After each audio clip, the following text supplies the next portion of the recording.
MPC BiPC ఇంటర్లో ఏ group అయినా సరే best degree course India's first industry integrated AIDP degree. Call now.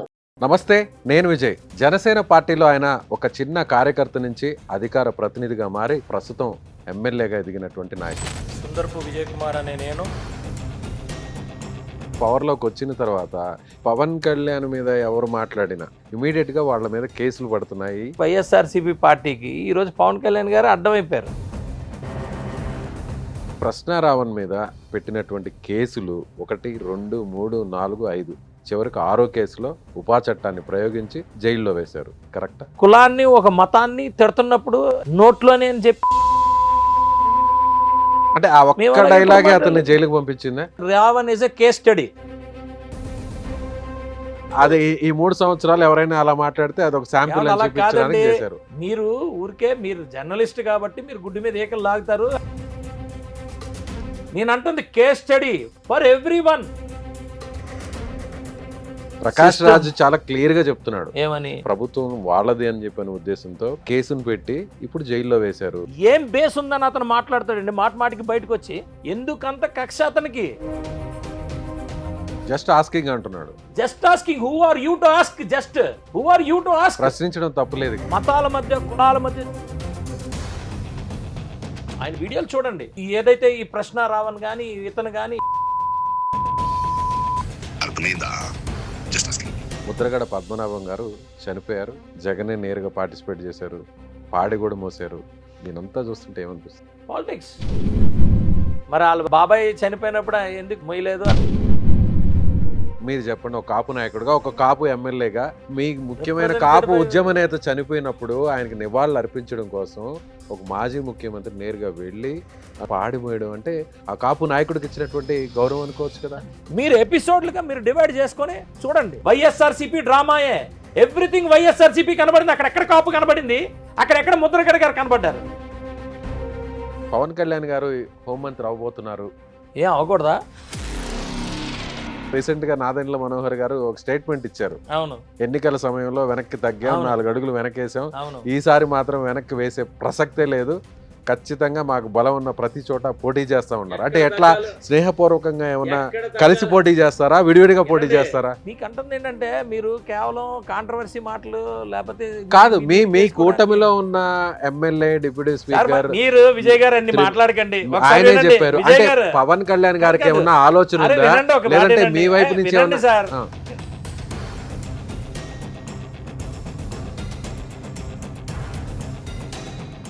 ప్రస్తుతం ఆయన మనతో పాటు స్టూడియోలో ఉన్నారు. సో ఆయన ముందు, అంటే ఎన్నికలకు ముందు ఆయన ఒక ఫైర్ బ్రాండ్, కానీ ఇటీవల కాలంలో కాస్త ఆయన వాయిస్ ఎందుకు తగ్గింది?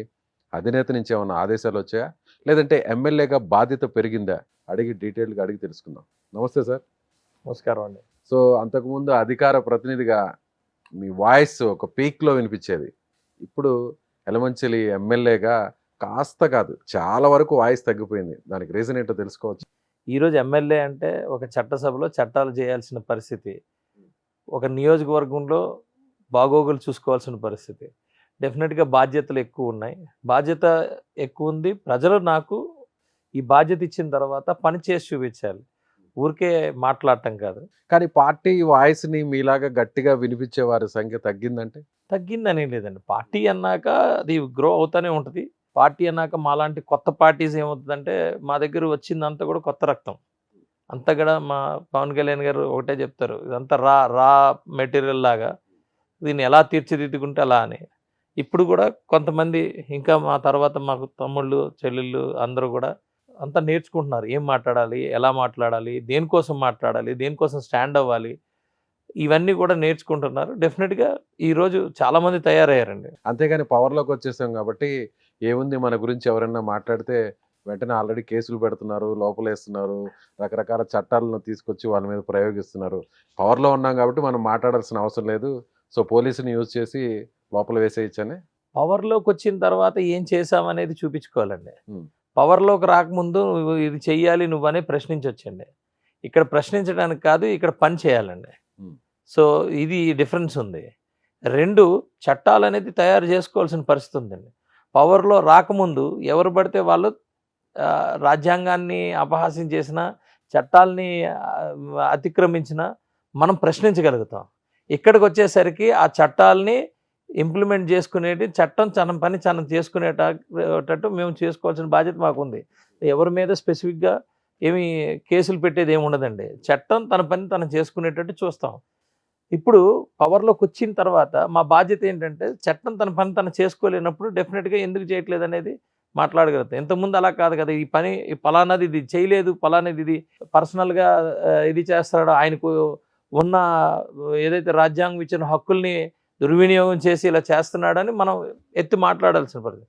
ఈరోజు డెఫినెట్గా ఆ పని చేసినప్పుడు ఎందుకు చేయలేదు అనేది అధికారులని, గవర్నమెంట్ని మేము మాట్లాడి ఆ చట్టాన్ని లోబడి ఆయన్ని తీసుకెళ్లే పరిస్థితి ఉంటుందండి. కానీ ఇటీవల కాలంలో పవన్ కళ్యాణ్ మీద ఎవరు మాట్లాడినా అంటే తీవ్ర స్థాయిలో ఎన్నికల ముందు వరకు కూడా ఎవరైనా మాట్లాడితే మీలాంటి వాళ్ళందరూ కూడా ముందుకొచ్చేసి అదే స్థాయిలో మీరు విరుచుకుపడేవాళ్ళు, అదే స్థాయిలో మీరు కూడా కౌంటర్ ఇచ్చేవాళ్ళు. కానీ మీరు పవర్లోకి వచ్చిన తర్వాత ఏమాత్రం ఎవరైనా నోరు జారుతున్నా ఇమీడియట్గా వాళ్ళ మీద కేసులు పడుతున్నాయి. సో వాళ్ళని ఇంకొక రెండోసారి మాట్లాడనివ్వకుండా చెయ్యాలి అనేది పవర్ని బలవంతంగా యూజ్ చేస్తున్నారంటే కేవలం పవన్ కళ్యాణ్ గారు ఒకటే కాదండి, ఎవరినన్నా కూడా ఇప్పుడు పవన్ కళ్యాణ్ గారే డైరెక్ట్గా మా పార్టీలో ఒక సెల్ ఓపెన్ చేసాం. ఎవరినైనా సరే సోషల్ మీడియాలోని మీరు ఏదన్నా మీరు తప్పుడుది ఏదన్నా ఇది చేస్తే మాకు కంప్లైంట్ ఇవ్వండి, మేము గవర్నమెంట్ దృష్టికి తీసుకెళ్తాం, హోమ్ మినిస్టర్ దృష్టికి తీసుకెళ్ళి అతన్ని 100% చట్టరీత్యా అతన్ని శిక్షించే వరకు మేము చర్య తీసుకుంటాం అనేది డైరెక్ట్గా ఆయనే చెప్పారు. కేవలం పవన్ కళ్యాణ్ గారు ఒకటే కదా, ఇక్కడ ఈ రాష్ట్రంలో అందరూ కలిసి పవన్ కళ్యాణ్ గారి మీద పడతారు. ఎందుకంటే ఆయనే అడ్డంగా అయిపోయాడు. ప్రధానమైన ఈరోజు ఉన్న పార్టీ వైఎస్ఆర్సీపీ పార్టీకి ఈరోజు పవన్ కళ్యాణ్ గారు అడ్డమైపోయారు.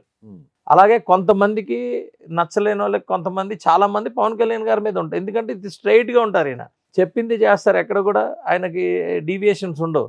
కాబట్టి ఎక్కువ మంది శత్రువులు తయారవుతున్నారు ఆయనకి. సో ఆయన మీద ఎక్కువ ఇది అవుతారన్నారు. ఆయన ఏంటంటే ఉన్న వాళ్ళు ఏదన్నా ఉంటే వాళ్ళు చర్యలు తీసుకుంటారు. పవన్ కళ్యాణ్ గారు అంతా కూడా ఇది అంటారని ఆయన మీద కావాలని ఒక ఫ్రేమ్ చేసి మరీ తిట్టించడాలు అవి చేసి జరిగేవి ఇవన్నీ చూసాం మనం.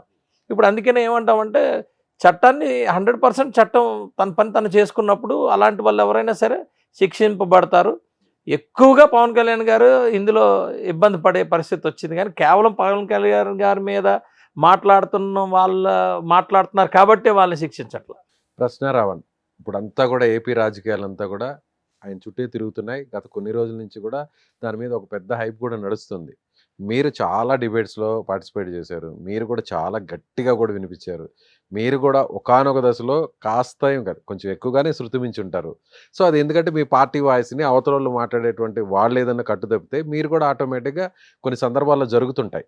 కానీ ప్రశ్న రావణ్ మీద పెట్టినటువంటి కేసులు 1, 2, 3, 4, 5 చివరికి 6వ కేసులో ఉపా చట్టాన్ని ప్రయోగించి జైల్లో వేశారు. సో మీరు ఒక అధికార ప్రతినిధిగా, మీరు ఒక ఫైర్ బ్రాండ్గా, మీరు కూడా అదే స్థాయిలో కూడా మీరు అగ్రెసివ్గా మాట్లాడుతుంటారు కదా, ఇది కరెక్టా? ప్రశ్న రావంది మాది వేరు వేరు. మీరు కూడా అతిక్రమించుంటారు, కేవలం కొంచెం ఎక్కువగా మాట్లాడి ఉండుంటారని. నేను ఛాలెంజ్ చేస్తాను, మీరు మా అన్నీ కూడా వీడియోలన్నీ చూడండి, మా డిబేట్లన్నీ కూడా చూడండి. ఇక్కడ సింగులర్ వర్డ్ వాడుంటాం కానీ న్యూసెన్స్ వర్డ్ వాడుంటాం. సింగులర్ వర్డ్ వాడచ్చు. సింగులర్ వర్డ్ అవతల ఒక రాజకీయ పార్టీకి అధికార ప్రతినిధిగా ఉన్నాం, మీరు వాడచ్చు సింగులర్ వర్డ్. అవతల వాళ్ళు వాడే మా భాష అవతల వాళ్ళు గౌరవంగా మాట్లాడితే మేము గౌరవంగా మాట్లాడతాం. వాళ్ళు రెచ్చిపోయి ఏదేదో మాట్లాడినప్పుడు మేము సింగులర్గానే మాట్లాడతాం. ఇప్పుడు మా పవన్ కళ్యాణ్ గారి గురించి మేము పవన్ కళ్యాణ్ గారు అన్నప్పుడు, మేము జగన్ గారు అన్నప్పుడు, చంద్రబాబు నాయుడు గారు అన్నప్పుడు వాళ్ళు కూడా అలాగే మాట్లాడాలి. వాడెవడు వీడెవడు అన్నప్పుడు మేము సింగులర్గానే మాట్లాడతాం. ఎక్కడ అదేమి ఇది కాదు కదా, గౌరవం వరకు మాత్రమే గౌరవంగా మాట్లాడేది. మామూలుగా ఉండేటప్పుడు ఆయనకి లేనప్పుడు సింగులర్ వర్డ్ ఏమి తప్పేం కాదు. ఎక్కడన్నా ఇచ్చిపుచ్చుకునే గౌరవంలోనే గౌరవం ఉంటుంది. సింగులర్ వర్డ్ ఎక్కడ అది అన్పార్లమెంటరీ లాంగ్వేజ్ కాదు కదా. అక్కడ వరకు మాట్లాడాం మేము, ఓపెన్గానే చెప్తున్నాను. కానీ ఇక్కడ ప్రశ్నారావణ్ వరకు వచ్చేసరికి ఆయన ఎంటైర్ కాన్సెప్ట్ డిఫరెంట్. ఆయన దేశం నాకు నచ్చలేదు, నాకు ఈ దేశం అంటే ఇష్టం లేదన్నప్పుడు మాట్లాడినప్పుడు మేము ఎందుకు మాట్లాడకూడదు? ఒక కులాన్ని ఒక మతాన్ని తిడుతున్నప్పుడు ఎలా మాట్లాడకూడదు?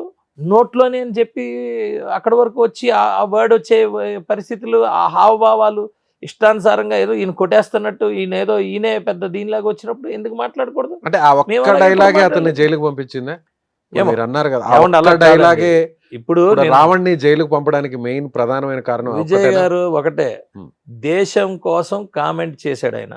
ఎవరైతే యాంటీ సోషల్ ఎలిమెంట్స్ ఉన్నాయో వాళ్ళందరినీ సపోర్ట్ చేశాడు. ఇది ఒకటే కాదు, రకరకాల కేసులు ఉన్నాయి. ఒక్కొక్కరు ఒక్కొక్కలాగా ఎవరు ఎలా పెట్టారో వాళ్ళకి ఏం నచ్చలేదో వాళ్ళ ప్రకారంగా చేసుకున్నారు. ఒక ప్రశ్న రావణ్ గురించి ఇప్పుడు ఎంత మాట్లాడాల్సిన పని లేదు. ప్రకాష్ System- రాజ్ చాలా క్లియర్ గా చెప్తున్నాడు. ఏమని? అదే సినిమా ఇండస్ట్రీకి సంబంధించిన ప్రకాష్ రాజ్ ఏమంటున్నారంటే ఒక కేసు ఇంకో కేసు అది 5-6 చోట్ల పెట్టి 5 చోట్ల పెట్టి అన్ని కోట్లు కూడా బెయిల్ ఇస్తే చివరాఖరికి ప్రభుత్వం వాళ్ళది అని చెప్పిన ఉద్దేశంతో ఉపా చట్టాన్ని తీసుకొచ్చి ఆ కేసును పెట్టి ఇప్పుడు జైల్లో వేశారు. ప్రకాష్ రాజ్ కోర్టులే గురించి- అతను తప్పు మీరు చేయలేదు, అతనికి ఆ ప్రకాష్ రాజ్ సెక్షన్స్ గురించి వర్తించవు. కాదండి, మీరు ప్రకాష్ రాజ్ అని ఉమ్. ఇంటలెక్చువలా? మీరే ఈ దేశంలో చట్టాలు ఉన్నాయి. మతాల మధ్యన గొడవ పెట్టకూడదు, మతాల మధ్యన చిచ్చు పెట్టకూడదు అనేది ఒక చట్టం ఉంటుంది. ప్రకాష్ రాజ్ అనే వ్యక్తి వచ్చి ఎవరో ఒక నమ్మకాన్ని కామెంట్ చేసినప్పుడు అతనికి ఎలా గౌరవిస్తాం? మీరు చెప్పండి, మీ నమ్మకం. ఇప్పుడు మేము ఒక పల్లెటూరులో ఉంటాం, ఆ ఊర్లో ఉన్న దేవతకి మేము గౌరవిస్తాం, మేము నమ్మకం ఆ తల్లి మాకు మంచి చేస్తుందని పండగలు చేస్తాం. ప్రతి గ్రామంలో గ్రామ దేవతలు ఉంటారు.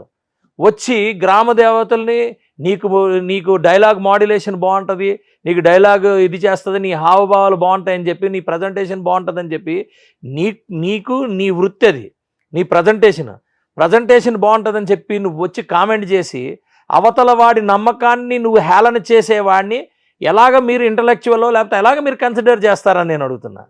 ఎలా కన్సిడర్ చేస్తాం? ఇట్స్ ఎ లైఫ్ అండి, జీవితాన్ని ఆయనకి ఏం తెలుసని, సనాతన ధర్మాల కోసం వాటి గురించి ఏం తెలుసని నేను అడుగుతున్నా. పూరి వినండి సార్, వ్యతిరేకంగా కోనార్క్ టెంపుల్ కోసం చెప్పమనండి, పూరి టెంపుల్ కోసం చెప్పమనండి, ఎక్కడో దగ్గర ఏ దేవుడి గురించి అయినా చెప్పమనండి. ఈ రోజు కాదు కదా మన దగ్గర ఉండింది. ఇప్పుడు నేను అంటుంది ఏంటంటే సంగీతం ఎలా వస్తుంది? మీరు హంపీలో సంగీతం ఎలా వస్తుంది? లైఫ్ అనేది ఉండండి సార్ విజయ్ గారు, మీరు ఒక మాట అడిగిన తర్వాత ఆ మాటకి ఆన్సర్ చెప్పాలి. లైఫ్ అనేది ఎవరో ఒకరి నమ్మకం. మీకు తెలుసా, ఆక్సిజన్ మీకు ఉంటుంది, మీరు భగవంతుడు పుట్టిన వెంటనే మీకు ఫుడ్ ఉంటుంది, మీకు నీళ్ళు ఉంటాయి, లేకపోతే మీకు పీల్చుకోవడానికి గాలి ఉంటుందని మీకు తెలిసే పుట్టారా? పుట్టిన తర్వాత ఏదో ఒక నమ్మకంతోనే కదా వెళ్ళిపోతారు, అంతే కదా. ఇది దొరకదని మిమ్మల్ని చెప్పి ఇది వేస్ట్ అది వేస్ట్, ఈ గాలి వేస్ట్ అది వేస్ట్ ఇది వేస్ట్ అంటే నువ్వు పేల్చుకంటే ఇది అంతే. నమ్మకం అనేది నేనేమంటానంటే, ఇప్పుడు నేను ఉంగరాలు పెట్టుకున్నానండి, మీరు ఎలా కామెంట్ చేస్తారు? నా ఉంగరాల మీద మీరు ఎలా కామెంట్ చేస్తారు? ఇది నా నమ్మకం, అలాగని చెప్పి కాదండి, వినండి సార్, ఏ మతం గాని ఏ కులం గాని పక్కవాడి నమ్మకాన్ని హేళన చేయమని కానీ వాళ్ళని ఇది చేయమని కానీ అంటే ఈయనేంటి సూపరా? ఈయన చెప్పిందే కరెక్టా?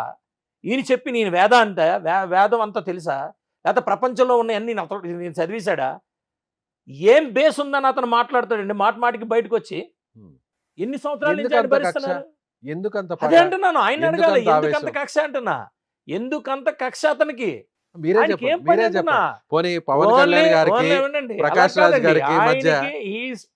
మాకున్న ఇన్ఫర్మేషన్ ప్రకారం ఆయన డబ్బులు తీసుకొని చేస్తున్నాడు అనేది మాకున్న ఇన్ఫర్మేషన్. ప్రకాష్ రాజ్ ఎవరి దగ్గర? ఇంకెవరు చెప్పండి, మీరే చెప్పండి. పెయిడ్ ఆర్టిస్ట్ అయినా అదే ఎవరి దగ్గర తీసుకున్నారు? వైఎస్ఆర్సీపీ నుంచే. ఇప్పుడు వైఎస్ఆర్ పార్టీ ప్రభుత్వం ఉన్నప్పుడు ఈయన ఎందుకు ప్రశ్నించలేదు? ఈయన అప్పుడు అక్కడ ఇండిపెండెంట్ గా పోటీ చేసింది కూడా ఇప్పుడు ఆయన వైఎస్ఆర్సీపీ ఫండింగ్ నుంచే పోటీ చేశాడా కర్ణాటకలో? కర్ణాటక ధర్మస్థలంలో కూడా అలాగే చేశాడండి. అక్కడ అంతా కూడా ఆయన కుట్రంతా బయట పెట్టగానే డైరెక్ట్ ఇక్కడికి వచ్చాడు. ఇక్కడ ఏం పని అంటున్నాను నేను, ఆంధ్రప్రదేశ్ లో అతనికి ఏం పని అంటున్నా? దేశంలోని మీరు హిందూయిజంనో ఇంకొకరినో ఇంకో దేవుణ్ణో మీరు ఎందుకు హేళన చేసి ఎలా పడితే అలా మాట్లాడతారు? అలా ఉందా చట్టంలో, రాజ్యాంగంలో అలా ఉందా? చెప్పండి. అంటే ఆయన సనాతన ధర్మానికి వ్యతిరేకంగా ఉన్నాడా, లేకపోతే మోడీకి వ్యతిరేకంగా ఉన్నాడా, లేకపోతే పవన్ కళ్యాణ్కి వ్యతిరేకంగా ఉన్నాడా? సింగిల్ లైన్ ఆయనకి కాన్సెప్ట్ ఏంటంటే ఆయన ఎవడు ఎక్కడి నుంచి ఫండ్ ఇస్తారో ఏది మాట్లాడతారో ఆయనకే అన్ని తెలిసినట్టు, ప్రపంచం మొత్తం ఆయనే మేధావైనట్టు, ఆయన చెబితే అందరు వినేటట్టు. నీకు మాడ్యులేషన్ ఉండొచ్చు, సరస్వతీదేవి నీ నాలుగు మీద ఉంది కాదని అన్ను. సరస్వతీదేవి ఉందని చెప్పి గొబ్బంతా మాట్లాడితే ఏదో ఒక రోజు నువ్వు కూడా రోడ్స్ మీదకి వచ్చేస్తావు. ఉమ్, అది నీ జీవన విధానం కోసం, నీ జీవితం కోసం ఎప్పుడో మీ తల్లిదండ్రుల్లో ఎవరో నీకు పుణ్యం చేశారు కాబట్టి ఆ సరస్వతీదేవి వచ్చింది. ఆ సరస్వతీదేవికి మా పవన్ కళ్యాణ్ గారు కూడా రెస్పెక్ట్ ఇస్తారు. ఆయన సినిమాల్లో ఆయన యాక్ట్ చేపిస్తున్నారు. ఎందుకు? ఒక యాక్టర్గానే చూశారు. నువ్వు యాక్టర్గా ఉన్నోడివి ఉన్నవన్నీ కూడా తప్పుడు వ్యవహారాలు చేయకూడదు కదా. నీకు నిజంగా ఉన్నప్పుడు మేము అడుగుతున్నావు, నువ్వు కూర్చొని నీకేం తెలుసు ఒక మతం గురించి? హిందూయిజం గురించి నీకు తెలుసా? క్రిస్టియనిజం గురించి నీకు తెలుసా? లేకపోతే ముస్లిం గురించి తెలుసా? దేని గురించి నీకు తెలుసని పెద్ద మేధావులాగా నేను అన్ని అబ్జర్వ్ చేస్తున్నాను. నువ్వెవడు అబ్జర్వ్ చేయడానికి? ప్రతి ఒక్కడు అబ్జర్వ్ చేస్తాడు. నువ్వెవడు అబ్జర్వ్ చేయడానికి? జస్ట్ ఆస్కింగ్ అంటున్నాడు. Just asking. Who are you to ask? Just who are you to ask? ప్రశ్నించడం తప్పులేదు కదా. ప్రశ్నించడం తప్పులేదు, కానీ మతాల మధ్య కులాల మధ్య చిచ్చు పెట్టడం అనేది తప్పు. మీరు ఆయన వీడియోలు చూడండి. రాముడి గురించి చాలా హేళనగా కామెంట్ చేయడం అది ప్రశ్నించడమా అండి? కామెంట్ చేయడం ప్రశ్నించడమా? ఈ ఏదైతే ఈ ప్రశ్న రావణ్ కానీ ఇతను కానీ ఇద్దరు కూడా మాట్లాడుకొని ఎలా డైలాగ్ చెప్పాలి, ఇలా చెప్తే బాగుంటుందా అని బయటకు వచ్చినాయి కదా ఆడియో. దానికి ఆయనే అంటున్నాడు కదా ఏమని? సో అది మొబైల్ ని వాళ్ళు అక్కడ హ్యాండ్ ఓవర్ చేసుకున్న తర్వాత ఏఐ టెక్నాలజీ లాంటివి చాలా వచ్చేస్తున్నాయి. సో వాటిని కావాల్సింటే మార్ఫింగ్ చేయొచ్చు, ఏఐని అడిగితే ఏదైనా చేయొచ్చు. దొరికిన తర్వాత ఏదన్నా మాట్లాడచ్చు. మనస్సాక్షి అనేది ఒకటి ఉంటుంది, ఆయన తీరు అనేది ఒకటి ఉంటుంది. ఫస్ట్ నుంచి ఆయన తీరు అంతా అలాగే ఉంది, ఆయన మొత్తం తీరంతా అలాగే ఉంది. ఆయనే కాదు అందరూ కూడా బయటపడతారు, ఏమి ఇబ్బంది ఏం లేదు. అదే అంటున్నాను, ఆయన చెప్పినట్టే అంతా అబ్జర్వ్ చేస్తున్నారు, ప్రతి ఒక్కరు అబ్జర్వ్ చేస్తున్నారు. మరి ఆయన మీద కూడా కేసులు పడతాయా?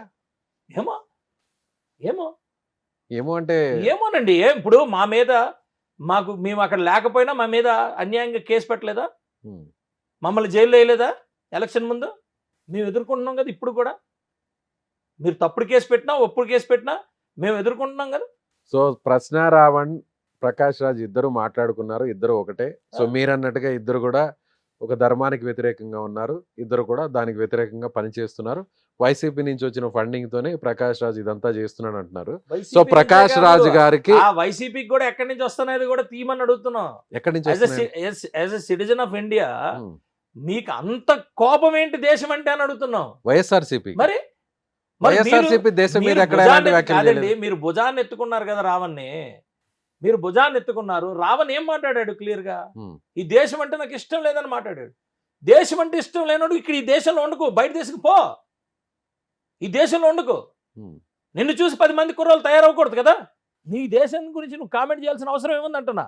ఒక బాధ్యత గల ఒక ప్రభుత్వం నడిపి ఒక బాధ్యత గల పార్టీ ఎలా సపోర్ట్ చేస్తుంది అలా మాట్లాడుతున్నప్పుడు మేము ప్రశ్నిస్తున్నాం. కానీ అతని మీద పెట్టిన ఉపా చట్టం పెట్టాల్సిన అవసరం లేదు, ఉపా చట్టాన్ని అక్కడ ఇంప్లిమెంట్ చేయాల్సిన అవసరం లేదు. పోలీసు వాళ్ళు చూసుకుంటారు. తర్వాత వాళ్ళపైన కోర్టులు ఉంటాయి. కోర్టులు అనేక సందర్భాల్లో నువ్వు ఎందుకు ఇలాగా ఈ చట్టం రాసేది, ఈ చట్టం అట్రాక్ట్ అవుతుందని చెప్పి కొట్టేసిన పరిస్థితి కూడా ఉంటుంది. ఒక బెంచ్ కాదు ఇంకో బెంచ్, ఇంకో బెంచ్ కాదు ఇంకో, ఒక కోర్టు కాదు ఇంకో కోర్టు, ఇంకో కోర్టు కాదు ఇంకో కోర్టు ఉంటుంది. ఏమండి అంటే పోసాని కృష్ణమురళి ఏం జరిగిందో ఇప్పుడు నెక్స్ట్ ప్రకాష్ రాజ్ కూడా ఇండస్ట్రీలో అదే జరగబోతుంది అనే క్వశ్చన్ కే ఏం జరిగింది? కేసులు తర్వాత ఏమంటే వాడు చెప్తాను చూడండి. నాకు ఒక విద్య ఉందా కదా అని మిటమిటలు ఆడిపోతే కర్మ అనేది ఎవరిని వదలదు. సో ప్రకాష్ రాజ్ కూడా కర్మ అనేది ఎవరినో సీరియస్ గానే నువ్వు మంచికి నీకు ఎవరికి చాలా తక్కువ మందికి ఉండే ఒక సరస్వతీదేవి నీ దగ్గర ఉందనేది నేర్చుకో. నువ్వు సరస్వతీదేవే లేదని అనుకున్నప్పుడు నీ దగ్గర ఉండదు కదా. నువ్వు మాటికి పో అని బయటికి వెళ్ళిపోమంటుంటే నీ దగ్గర ఉండదు కదా. ఇది మన కర్మ. నేను నమ్మే కర్మ, నేను నమ్మే సనాతన ధర్మం. మేము కూడా అలాగే వెయిట్ చేస్తాం. సనాతన ధర్మం ఉందని నమ్ముతాం కాబట్టి కర్మ అనేది ఉంటుందని నమ్ముతాం కాబట్టి కర్మ ఉంటుంది. అది మాకు కూడా అప్లికేషన్ అవుతుంది. మేము కూడా ఎవరి మీదన్నా ఇది చేస్తే మాకు వస్తుంది. ఈ జన్మలో చేసిన తప్పులు ఈ జన్మలో అనుభవించేస్తే అంతకన్నా అదృష్టవంతుడు కూడా ఉండడు. అంటే రావణ్కి తగ్గ ట్రీట్మెంట్ ఏ ఉంటుందా? అలాంటి కేసులే ఉంటాయా? ప్రకాష్ రాజ్ వేరే కేసులు ఏమన్నా ఉంటాయా? లేదంటే సపరేట్ గా స్పెసిఫిక్ గా రావణ్ కనో ప్రకాష్ రాజ్ కనో ఉండదండి. చట్టం అనేది చట్టం. చట్టానికి ఏ పేరు, చట్టానికి ఫలానా పర్సన్ కి ఇలా చెయ్యాలనేది అక్కడ ఉండదండి. ఇది గుర్తుపెట్టుకోండి. వాళ్ళు వైఎస్ఆర్సీపీ రఘురామకృష్ణరాజు ఒక ఎంపీగా ఉండి ఒక లా మేకింగ్ దీంట్లో ఒక మెంబర్గా ఉండి లా మేకర్ని తీసుకెళ్ళి ఇష్టానుసారంగా కొట్టేసి పంపించిన రోజులు చాలా ఉన్నాయి కదా. అలాగేం ఉండవు. సో అలాంటి ట్రీట్మెంట్ ఉంటుందా? నాకేం తెలుసండి. ట్రీట్మెంట్ ఇవ్వడానికి అలా ఎవరి అంటే చేతుల్లో ఉంటది? త్రిబుల్ ఆర్కి ఇచ్చిన చట్టం ట్రీట్మెంట్ ప్రకాష్ రాజు కూడా ఉంటుంది అంటారు. అది మా దగ్గర అయితే నాకు తెలిసి ఉండదండి. ఎందుకంటే చంద్రబాబు నాయుడు గారు నాయకత్వంలో అన్యాయంగా ఈ రోజు వరకు ఎవరికి ఎలాంటి ఏం ఉండవు. ఉమ్, చట్ట పరిధిలో తీసుకురావడం వరకు తీసుకొస్తాం, అందులో డౌటే లేదు. ఉమ్. ఒకవేళ అవసరం వస్తే వెళ్ళొచ్చు. ఏది చట్టం వరకు మాట్లాడుతున్నాం మేము. చట్టానికి లోబడే మాట్లాడుతున్నాం, చట్టానికి లోబడే పనిచేస్తున్నాం. ఉమ్, మీరు ఇది మాత్రం మీరు లైన్ వేసుకోండి. మీరు ఎలా పడితే అలా మాట్లాడడం కాదు, చట్టానికి లోబడే ఉమ్, మేము పనిచేస్తున్నాం. కాబట్టి ఇప్పుడు ప్రశ్నారావణ్ అనేవాడు ఒక మీటింగ్ పెట్టి ఆ మీటింగ్లో ఇష్టానుసారంగా ఈ శ్రవణ్ ఈయన వీళ్ళందరూ కూడా బయట రోడ్డు మీద పెట్టుకొని ఇష్టానుసారంగా మాట్లాడడానికి కారణం ఏంటి? ఉమ్. ఆ Yes, ధైర్యం ఎక్కడి నుంచి మీరే వచ్చింది? అన్నారు. మరి జడా శ్రవణ్ గారు ఆయన కూడా ఒక మాట అంటున్నాడు, డిప్యూటీ సీఎం అవుతాను తొందరలో, అవును, నేనేంటో ఏమనండి? చూపిస్తాను అంటున్నాడు. అవునండి సార్, ఉమ్. అందులో 4 అయ్యారు, ఇందులో ఒకరు ఉన్నారు. ఎవరికి నచ్చింది అలా అవుతారు. అవనియండి, తప్పే ఉంది. ఎవరా నలుగురు?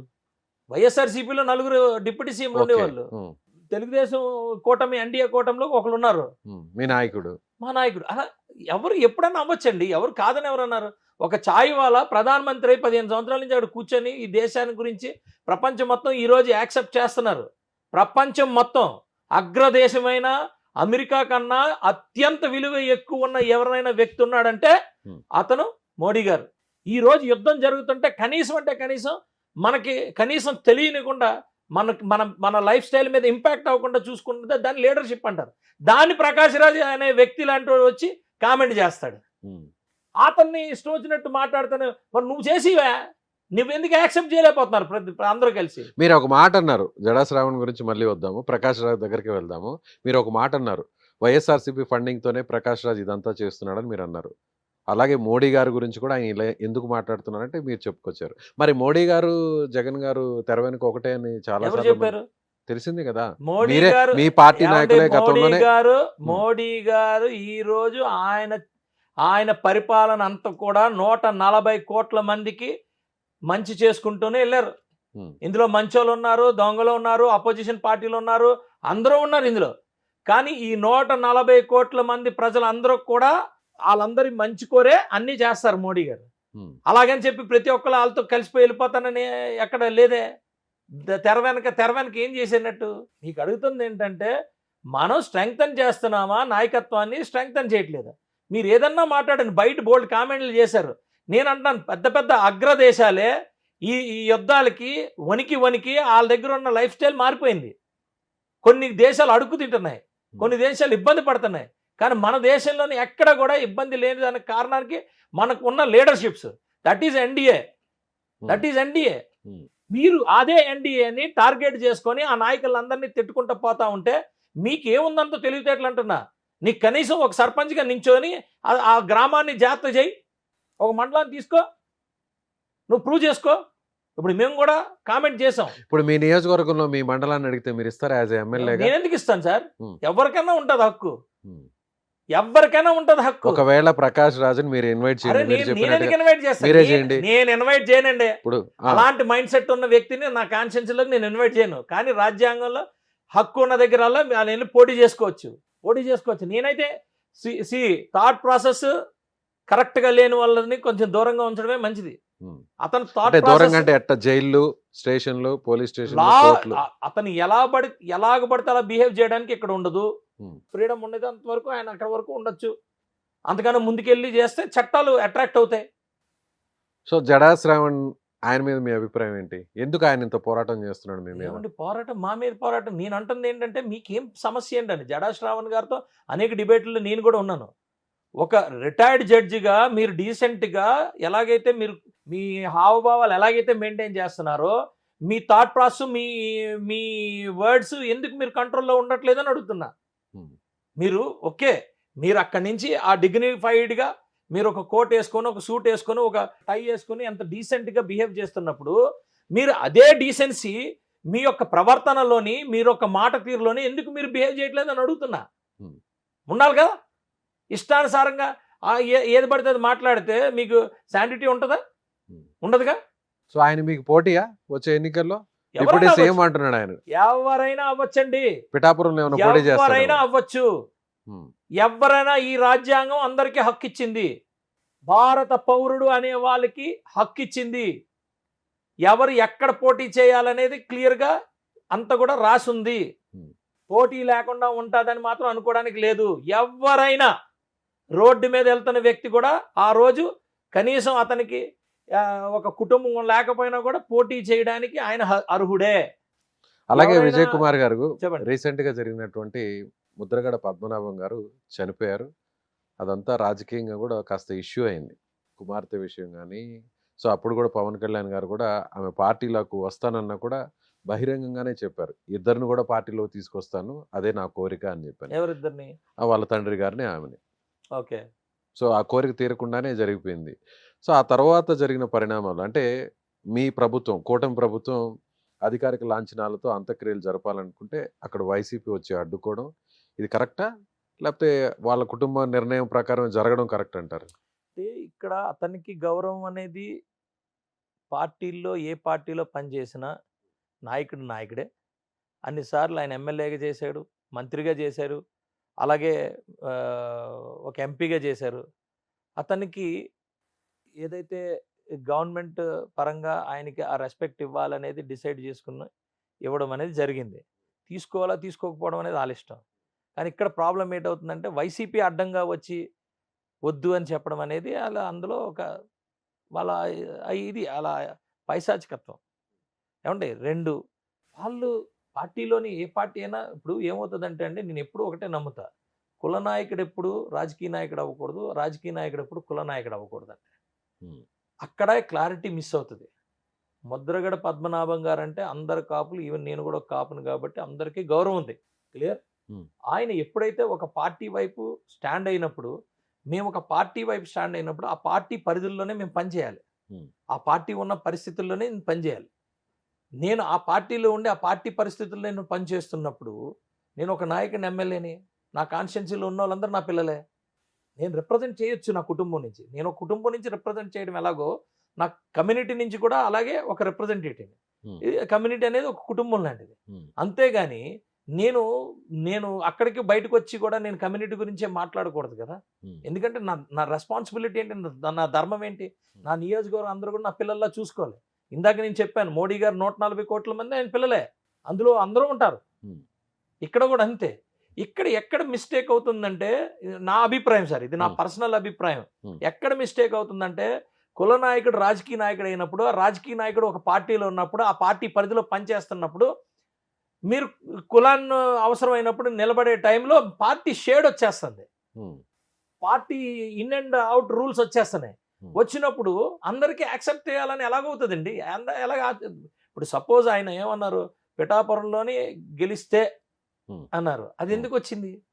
గెలిస్తే మంచిదే కదా, ఒక కాపు బిడ్డ గెలిస్తే మంచిదే కదా, ఎందుకు ఛాలెంజ్ చేయాల్సిన అవసరం వచ్చింది? ఏం జరిగింది? ఆయన ఛాలెంజ్ చేసి పేరు మార్చుకునే అంత వెనక నేను ఇలాంటివన్నీ మర్చిపోతాను. అదొక బ్లాక్ స్పాట్, నేను మర్చిపోతాను ఇలాంటివన్నీ. నేను అంటుంది ఏంటంటే, ఇక మీద ముందు వాళ్ళకి కూడా నా క్లారిటీ నాకుంది, నా నాయకుడు సేమ్ లైన్లో ఉంటున్నాను, నాకు హ్యాపీ. నాదొక కులం పార్టీ కాదు అని ఆయన అంటుంది వాస్తవం. నేను నా డెఫినేషన్ అంతే. 100% మేము ఎదుగుతున్నప్పుడు మా కుటుంబం ఎంతైతే గర్వంగా తలెత్తుకొని తిరుగుతుందో, మేము రిప్రజెంట్ చేసే కమ్యూనిటీ కూడా అలాగే తలెత్తుకొని గర్వంగా ఉంటుంది. వాళ్ళకిచ్చే గౌరవం అది. ఇప్పుడు శ్రీకృష్ణదేవరాయలు గారి గురించి ఈ రోజుకి మేము మాట్లాడుకుంటాం, ఆయన పరిపాలన అదంతా. శ్రీకృష్ణదేవరాయలు కేవలం ఒక కాపులకే కాదు కదా చేసింది. ఇక్కడ అంతే. నేనంటుంది అందుకే వ్యతిరేకించారా మరి ముద్రగడ గారు పవన్ కళ్యాణ్ గారిని? ఏమో ఆయన ఎందుకు వ్యతిరేకించారో మాకు తెలీదు. నేనైతే మాత్రం చాలా క్లారిటీగా, ఒక పార్టీ గొడుగులోకి వెళ్ళిపోయినప్పుడు ఆ పార్టీకున్న ఇన్ అండ్ అవుట్ రూల్స్లోని ప్రకారంగానే ప్రతి ఒక్కరు పనిచేయాల్సిన పరిస్థితి వస్తుంది. ఇప్పుడు వైసీపీలో కూడా మంచి మంచి నాయకులు ఉన్నారు, కానీ వైసీపీ దొంగలకి వెళ్ళి సపోర్ట్ చేయడం, ఒక పిల్లోడు చచ్చిపోయే టైంలో ఉంటే అతని కోసం పవన్ కళ్యాణ్ గారు వెళ్తే దాని మీద కామెంట్ చేయడం, ఇవన్నీ ఆ పార్టీకి ఉన్న ఇన్ అండ్ అవుట్ రూల్స్. అవి ఇన్ అండ్ అవుట్ రూల్స్, వాళ్ళ పరిధి అవన్నీ. అలాగే చంద్రబాబు నాయుడు గారు, మాకు అది వేరే పార్టీ అయినా మేము ఈ పార్టీ అయినా చంద్రబాబు నాయుడు గారి దగ్గర అలాగ ఎప్పుడు మేము చూడలేదు. అలాగని బీజేపీలో కూడా ఎప్పుడు అలా చూడలేదు, సిపిఐ సిపిఎంలు చూడలేదు, ఏ పార్టీ చూడలేదు. ఫస్ట్ టైం చూసాం. ఎవడైనా ఒక రౌడీ ఎవరో తెనాలిలోనే ఒక రౌడీ ఇది చేస్తే వాడి దగ్గరికి వెళ్ళి పలకరించడం, ఇవన్నీ కాదు కదా. అప్పుడు ఏమవుతుందంటే ఆ ఇమేజ్ వాళ్ళ మీద పడిపోతుంది.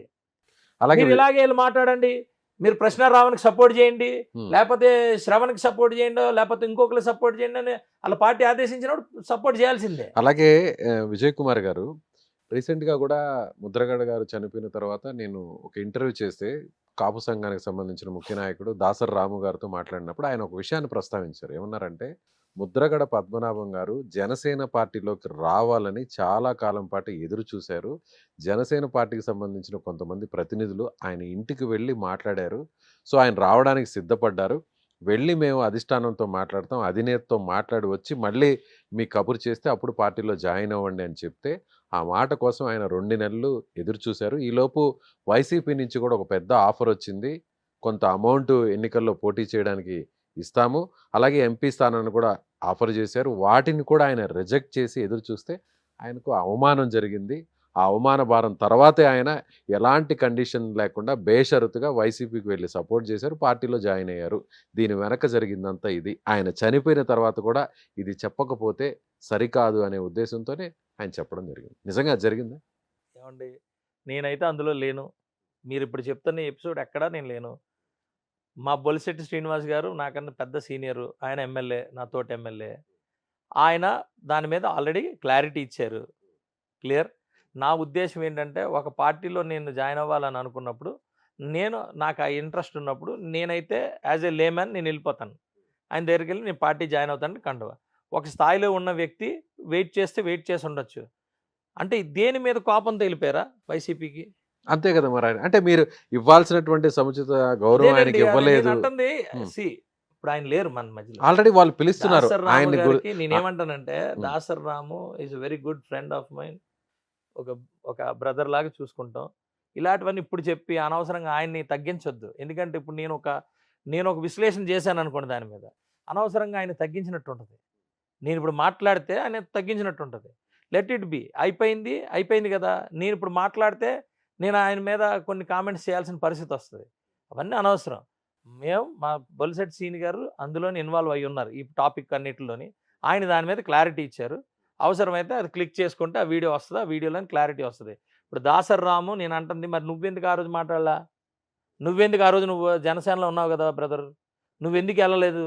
నువ్వు వెళ్ళావు కానీ మాట్లాడలేదంటే ఎవరు పాలసీ వాళ్ళకు ఉంటుంది. ఏ పార్టీకి ఆ పార్టీ పాలసీ ఉంటుంది. టైం తీసుకుంటారు. ఇప్పుడు టైం తీసుకుంటారండి. టైం తీసుకున్నారా అని చెప్పి నేను రావద్దని అనలేదు కదా. మరి ఎందుకు వెళ్ళారంట ఆయన కూడా ఆయన పవన్ వెళ్ళడానికి? కళ్యాణ్ గారు వినండి, పవన్ కళ్యాణ్ గారు కూడా మీ ఫాదర్తో పాటు నేను జాయిన్ చేసుకుంటానని అన్నారు. మాకు కొన్ని అన్నీ చేసేయాలని ఉంటుంది. బై దట్ టైం మాకు పవన్ కళ్యాణ్ గారేమో చాలా హుందాగా ఆయనకి రెస్పెక్ట్ ఇచ్చారు, ఆయన పెద్దరికానికి ఎక్కడ కూడా ఆయన మాట్లాడారు. కానీ ఎందుకు ముద్రగడ గారు ఆ స్థాయిలో ఆయన మీద పేరు మార్చుకునే అంత ఛాలెంజ్ చేయడానికి వెనక జరిగిన రీజన్ ఏంటి? అది మా పరిధి కాదండి. పవన్ కళ్యాణ్ గారు ఏమి ఛాలెంజ్ తీసుకొని ఇది చేయలేదు. పవన్ కళ్యాణ్ గారు ఏమి మీరు అడగలేదు, నేను గెలిచాం కదా మీరు ఎందుకు మార్చుకోలేదు అని అడగలేదు. ఆయన అన్నీ చేసుకున్నారు. ఇప్పుడు మన మధ్య లేని వ్యక్తి గురించి మనం ఎందుకు మాట్లాడుకోవాలి? ఓకే, ఆయన మరణం తర్వాత జరిగినటువంటి దాని గురించి ఏమంటారు? అదేనండి నేను అంటుంది ఏంటంటే, దయచేసి పొలిటికల్ ఇప్పుడున్న పరిస్థితులు ఎలాగ ఉన్నాయంటే చాలా మంది సీనియర్స్ నాతో మాట్లాడతారు. ఇప్పుడున్న సిస్టమ్ అంతా కూడా ఆఫ్టర్ వైఎస్ఆర్సీపీ వచ్చిన తర్వాత అసలు రాజకీయానికి అర్థాలు మారిపోతున్నాయి. ఇలాంటి ఒక కండిషన్లో మేము పనిచేస్తామని మేము అనుకోలేదు. మేము ఇంకా చాలా పెద్ద వాళ్ళందరితో వర్క్ చేసాం, ఫ్రీడమ్ ఫైటర్స్తో వర్క్ చేసాం, మంచి లీడర్స్తో వర్క్ చేసాం. వాళ్ళు అసెంబ్లీలో మాట్లాడుతుంటే హుందాగా ఎంత ఇన్ఫర్మేటిక్గా ఉండేది. అవతల వైపు మాట్లాడుతుంటే ఆల్ కరెక్ట్ అనిపించేది, యువతల వైపు మాట్లాడితే ఈల్ కరెక్ట్ అనిపించేది. అలా ఉండేది, కన్విన్సింగ్గా ఉండేది. ఈ రోజు చూస్తే ఇష్టానుసారంగా ఎలా పడితే అలా బూతులని అయ్యని ఇయ్యని అసలు అసెంబ్లీకే రాని పరిస్థితులు. ఇవన్నీ కూడా రకరకాలుగా ఉండి మాకైతే ఉన్న అన్నిటిలోని టోటల్ స్వర్ణయుగానికి ఆపోజిట్ ఈ టైప్లో మేము ఏ రోజు చూడలేదనే పరిస్థితిలో ఉంది. ఇలాంటి కండిషన్స్లో లీడర్స్ లాంటి వాళ్ళు అందరూ కూడా ఇలాగే ఇరుక్కొని అనవసరంగా కామెంట్లు ఎదుర్కొని వాళ్ళ జీవితాల్లో మచ్చలు తెచ్చుకునే పరిస్థితి వచ్చిందండి ఇప్పుడున్న పరిస్థితి. మాకేంటంటే స్టార్టింగే అది వచ్చింది. మాకు అది రావడమే కాంట్రవర్సీ అంటారా? కాంట్రవర్సీ కాదు, అలాంటి ఒక కండిషన్స్లో వర్క్ చేస్తున్నాం మేము.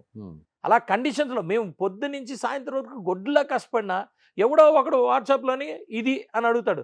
మేము 1000% వర్క్ చేసినా 100%కి 1000% వర్క్ చేసినా అది పట్టించుకోరు. వీళ్ళు కావాలని ఏదో ఒకటి పెట్టి అదయింది ఇదయింది లేదు, అరే కాదురా నాయన అన్న కూడా ఇంకా అదే దాన్ని అబద్ధాన్ని విచ్చలవిడిగా దాన్ని ప్రచారం చేసి దాన్ని నిజమని మాట్లాడి చెప్తే నేను అంటుంది మరి మేము సాధించినయో. మీరు వెళ్ళారా, పరామర్శించారా ఆ కుటుంబాన్ని, అలాగే భౌతికాయాన్ని సందర్శించారా మీరు? సార్ నాకు వేరే కొంచెం ఇబ్బంది, నాకు హెల్త్ ఇష్యూ మీద నేను వెళ్ళలేకపోయాను. జగన్ గారు వైసీపీ మొత్తం ఓన్ చేసుకున్నారు. సో ఆయనకు సంబంధించినటువంటి ఆ అంతిమ యాత్రలో జగనే నేరుగా పార్టిసిపేట్ చేశారు, పాడి కూడా మోసారు. సో కుటుంబం అంతా కూడా అయినా నేనే అండగా నిలబడతానన్నారు. పోలీసులకు సంబంధించినటువంటి ఆ గౌరవ వందనాన్ని కూడా వైసీపీ వద్దు అని అడ్డుకునింది. దీనంతా చూస్తుంటే ఏమనిపిస్తుంది? పాలిటిక్స్ అంటే పాలిటిక్స్ చనిపోయినప్పుడు వెళ్ళడం అనేది పాలిటిక్స్ అండి, అదంతా ఉమ్, అంతా పాలిటిక్సే. మరి వాళ్ళ బాబాయ్ చనిపోయినప్పుడు ఎందుకు మొయ్యలేదు అని అడుగుతున్నాం కదా, చాలా మంది అడుగుతున్నారు కదా. ఉమ్. దానికి సమాధానం చెప్పాలి కదా. మీరు ఎందుకు వద్దన్నారు? పార్టీ కోసం ఆయన అది చేసిన కాదండి, సేవలను ఎందుకు వద్దన్నారు? గుర్తించి చివరి నిమిషంలో ఆయన పార్టీలో జాయిన్ అయ్యి పాలిటిక్స్ సార్, పవన్ కళ్యాణ్కి వ్యతిరేకంగా ఆయన politics పోరాడి అండి. పేరు కూడా అవునండి, మార్చుకున్నాడు నేను కాబట్టి అంటుంది. సో వెళ్ళి ఒక పార్టీ అధినేతగా అదేనండి వెళ్ళడం అంటున్నా. కనీసం అదొక ఆయనకి సంస్కారం. కాదండి, ఆయనకి అవన్నీ కూడా అడ్వాంటేజ్ అయినాయి. జగన్మోహన్ రెడ్డి ముఖ్యమంత్రి అవడానికి కానీ, జగన్మోహన్ రెడ్డి పార్టీని నడుపుకోవడానికి కానీ ఆయన ఒక కీలకమైన వ్యక్తిగా అయిపోయాడు కాబట్టి దాని మీద ఆయన ఆయన ఇది చేసుకున్నాడు. అదంతా కూడా దాని మీద politics ఏ అంటే కదా. ఏంటది? ఆయనకి ఉపయోగపడ్డావు కాబట్టి, ఆ పార్టీకి ఉపయోగపడ్డాడు కాబట్టి ఆ మాత్రం ఇది ఇవ్వాలా, లేకపోతే రేపటి రోజుల్లో కాపులందరినీ ఓన్ చేసుకోవాలా, ఇవన్నీ మరి మరి సొంత ఒక చిన్న కాపు నాయకుడిగా మీరు చెప్పండి, ఒక కాపు నాయకుడిగా, ఒక కాపు ఎమ్మెల్యేగా సో ఇది కరెక్ట్ అంటే మీ ముఖ్యమైన కాపు ఉద్యమ నేత చనిపోయినప్పుడు ఆయనకి నివాళులు అర్పించడం కోసం ఒక మాజీ ముఖ్యమంత్రి నేరుగా వెళ్ళి నేరుగా అంత్యక్రియలో పాల్గొనడం, పాడి మోయడం అంటే ఆ కాపు నాయకుడికి ఇచ్చినటువంటి గౌరవం అనుకోవచ్చు కదా. డెఫినెట్ గానండి, Hmm. డెఫినెట్ గా. మరి అదే మరి గౌరవం అందులో గవర్నమెంట్ తప్పేముంది? అలా కాదు సార్, పాలిటిక్స్ అదే అదే నేను అడుగుతున్నా. అదే గౌరవం, Hmm. అది ఒక హిస్టరీ. గవర్నమెంట్ అధికార లాంఛనాలతో వెళ్తున్నప్పుడు ఈయన అడ్డుకుంటే దాన్ని పాలిటిక్స్ అంటారు కదా. ఇదే ఇదే గౌరవం అక్కడ కూడా జరిగి ఉండుంటే నేను గర్వపడేవాడిని. ఒక అధికార లాంఛనాలతో వెళ్ళారా అంటే నేను ఎంత గర్వపడేవాడిని. ప్రతి కాపు బిడ్డ అలాగే గర్వపడేవారు కదా. దాన్ని ఎందుకు వద్దన్నారు? ఇప్పుడు మైనస్ అయిపోయిందిగా. మరి దాని అంతా పాలిటిక్స్ కింద కుటుంబమే తీసుకోవాలిగా. వద్దన్నారు కదా. అదేనండి, కుటుంబాన్ని ఎవరు ఎంకరేజ్ చేసి ఉంటారు? నేను చెప్పేదే అమ్మ అలా కాదండి అని చెప్పాల్సిన బాధ్యతలను పెద్దలు ఏం చెప్తారు? అంటే ఆ క్రెడిట్ అంతా ఆవేశంతో- మీకు వస్తుందనా? అదే అంటున్నా, మరి క్రెడిట్ అంతా క్రెడిట్ మాకేం కాదు. గవర్నమెంట్ అనేది ఎప్పుడు కూడా కొన్ని పరిస్థితుల్లో కొన్ని వ్యవహారాలు అలా జరుగుతూ ఉంటాయండి. అది ఆటోమేటిక్ గా జరపాల్సిన పరిస్థితి వస్తుంది. ఒక నాయకుడికి గౌరవం ఇవ్వాలి కాబట్టి ఆయన అపోజిషన్ పార్టీ అయినా కూడా ప్రభుత్వం, ఇది ఎన్డీఏ కూటమి కాదు, ప్రభుత్వం రన్ బై ఎన్డీఏ కూటమి.